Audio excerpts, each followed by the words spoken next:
سلام، من زبرم. توی ویدیو بررسی این کیبورد خیلی خفن از ایدیتا برند XPG که زیر برند ایدیتاست رو داریم. یه کیبورد فول مکانیکال که کاملا RGB، یه نرم افزار خیلی خفن داره، از طریق نرم افزارش خیلی آپشن های زیادی بهتون میده و در کل کیبورد خیلی خفنیه نسبت به قیمتش. حتما تا آخر ویدیو همراه من باشید. اول از همه از جعبه کیبورد شروع میکنم.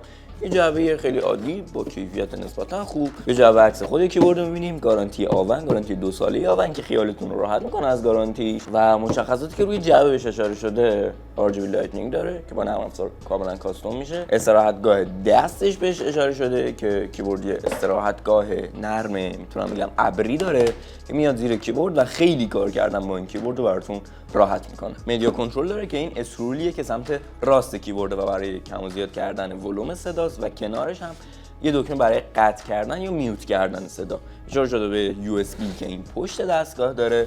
پشت این کیبورد یه دونه USB 2 هست، کاش که USB تیری بود، که وقتی که شما کیبورد رو وصل می‌کنید به لپتاپ یا سیستمتون با 2 تا کابل USB وصل میشه به سیستم. یکی از کابل‌های USB مال خود کیبورده و یکی از اون کابل‌های USB در واقع افزایش طول USB. شما هر چیزی که بزنید به USB این پشت کیبورد در واقع زدید به لپتاپتون. ولی بازم میگم USB 2 و مثلا نمیتونید هارد و فلش بهش وصل کنید و انتظار سرعت داشته باشید. و 9 تا کیکپ قرمز داره که حالا در ادامه درباره این صحبت میکنم. پایین جواب دقیقاً به همین اشاره شده و اسم کیبورد رو یادم رفت بگم، XPG Summoner RGB Gaming کیبورد. پشت کیبورد هم دوباره یه توضیح درباره همین موارد داده شده و اینجا سویچ های چری MX که خیلی نکته مهمیه توی این کیبورد و این سمت چپ هم اشاره شده به این که سویچ چری MX داره کیبورد و چه رنگیه این کیبورد. حالا درباره این توضیح میدم. سویچ های چری MX یعنی چی؟ ببینید این کیبورد یه کیبورد کاملا مکانیکاله. کیبورد مکانیکال چیه؟ کیبورد مکانیکال کیبوردیه که وقتی شما دکمه هاش رو فشار میدی یه اتفاق فیزیکی میفته دقیقاً که اون دکمه به عمل در میاد و اون فرمان اون دکمه رو میفرسته به سیستم. برخلاف کیبوردهای عادی اینطوری که وقتی شما دکمه رو فشار میدید در واقع دو تا صفحه که توش الکترونیک جریان داره، الکتریک جریان داره، به هم میخورن و چیزی تو مایه‌های تاچ کردن اتفاق میفته و خب اون عمل انجام میشه. اما توی کیبوردهای مکانیکال اینطور نیست و این باعث میشه که هم حس خیلی بهتری بهتون بده زدن دکمه ها، هم صدای خیلی بهتری داشته باشه. یه دقیقه گوش کنید.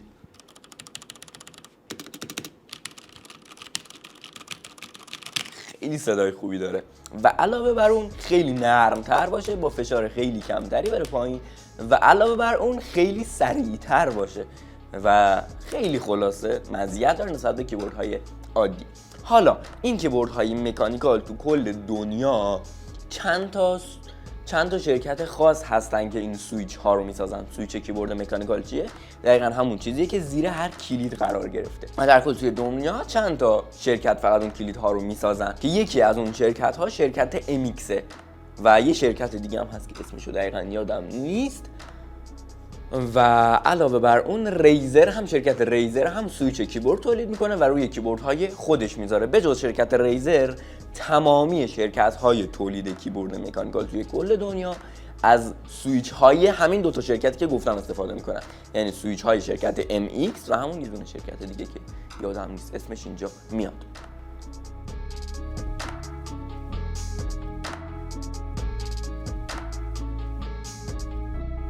و این کیبورد هم از سویچ های سری چری MX از برند MX استفاده میکنه که سویچ های خیلی خفنی هستند، خیلی استفاده شدن توی کیبورد های خیلی مختلفی و سویچ های خلاصه خیلی پر استفاده ای و سویچ هایی هستند که امتحان خودشون رو پس دادن دیگه، خیالتون راحت بابت سویچ های این کیبورد.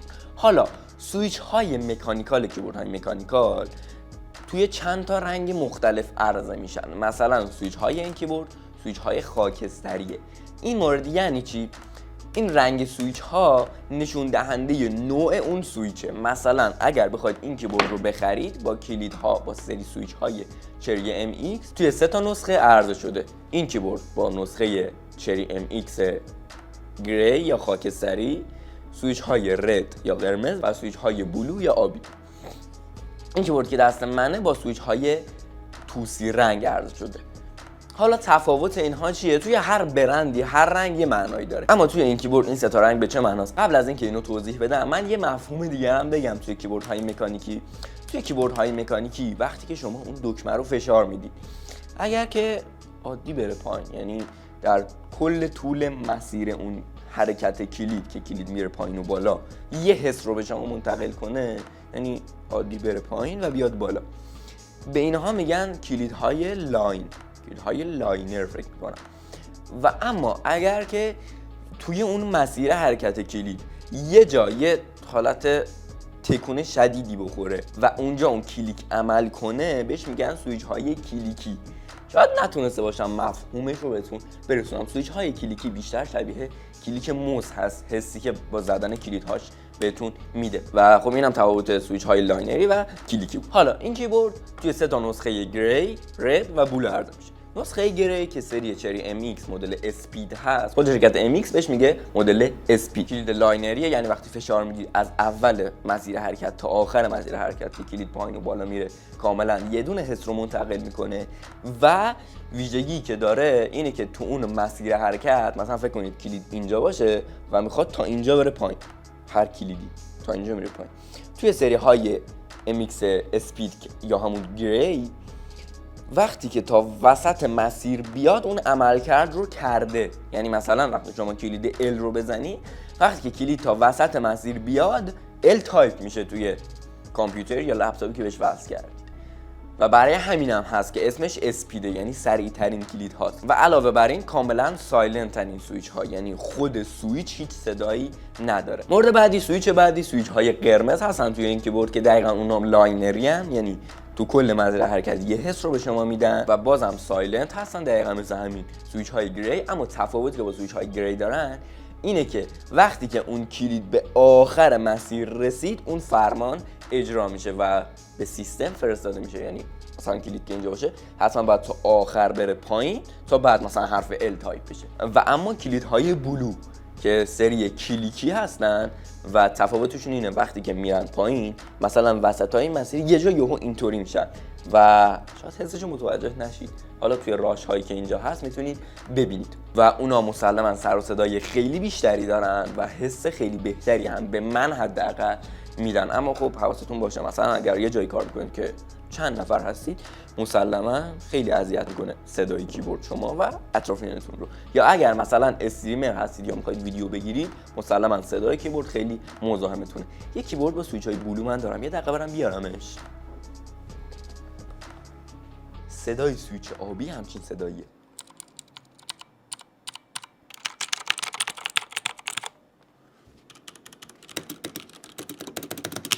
البته از طریق این ویدیویی که اینجا الان پخش میشه میتونید دقیقاً تفاوت بین نسخه های همین کیبورد یعنی XPG سامونر رو ببینید توی رنگ سویچ های مختلف.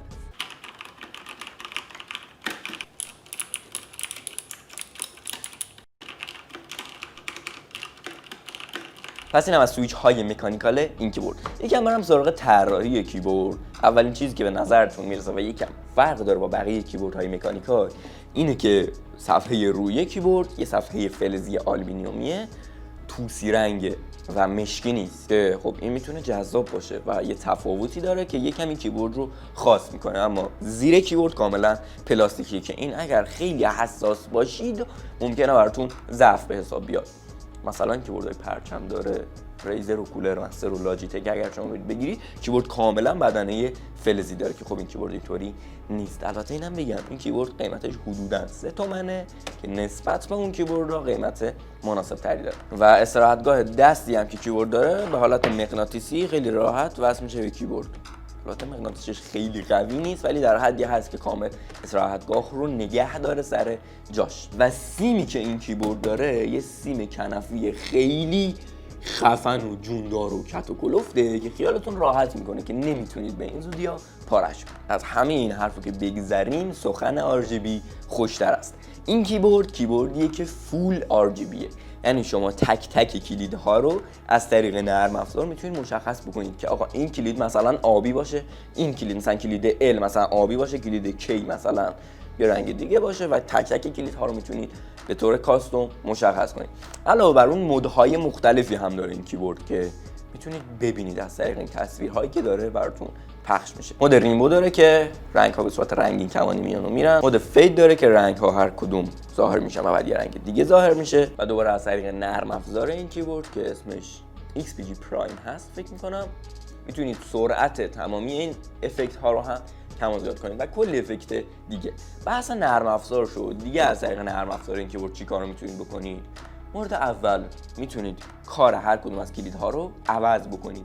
مثلا برای کیبورد مشخص کنید وقتی که کلید L رو میزنم کلید مثلا D تایپ بشه، مثلا وقتی کلید 2 رو میزنم مثلا 8 تایپ بشه، که فکر نمی‌کنم کاربردی باشه ولی در یک سری مواقع خاص میتونه کاربردی باشه. علاوه بر اون یه آپشن خیلی خفنی که داره، میتونید برای کیبورد ماکرو تعیین کنید که برای گیمرها یه چیز خیلی فوق العاده است.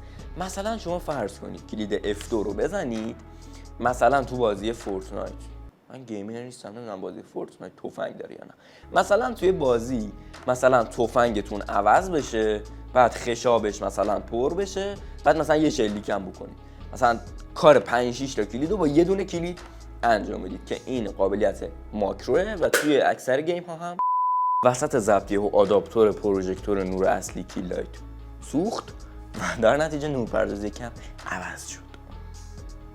خلاصه که ببخشید. بریم برای ادامه کیبورد. رسیده بودیم به اونجایی که داشتم درباره قابلیت ماکرو صحبت می‌کردم. این قابلیتی که یه دکمه رو بزنید چند تا اتفاق بیفته اسمش قابلیت ماکروه که توی مسابقات هم چیت حساب میشه. این هم از سخن RGB که خوش‌تر بود. وقتی کیبورد رو می‌خرید توی جعبه کیبورد به جز خود کیبورد و استراحتگاه مچ دست یه دونه پلاستیک هم قرار داره که یه سری استیکرهای خود XPG توش هست که میتونید بزنید این و اون و یه دفترچه برای کیبورد که بازم کاری بهش نداریم و علاوه بر اون یه سری کیکپ قرمز که اینا امیدوارم فوکوس بکشه روش. 9 تا دونه کیکپ قرمز که جایگزین بعضی از کیکپ های خود کیبورد میشه. کیکپ اصلا چیه؟ کیکپ اون کلیدیه که شما میبینید زیر کیکپ سویچ قرار داره توی کیبوردهای مکانیکال و این کیکپ ها قابل تعویضه برای کلیدهای بالا پایین چپ راست و کلیدهای W S A D.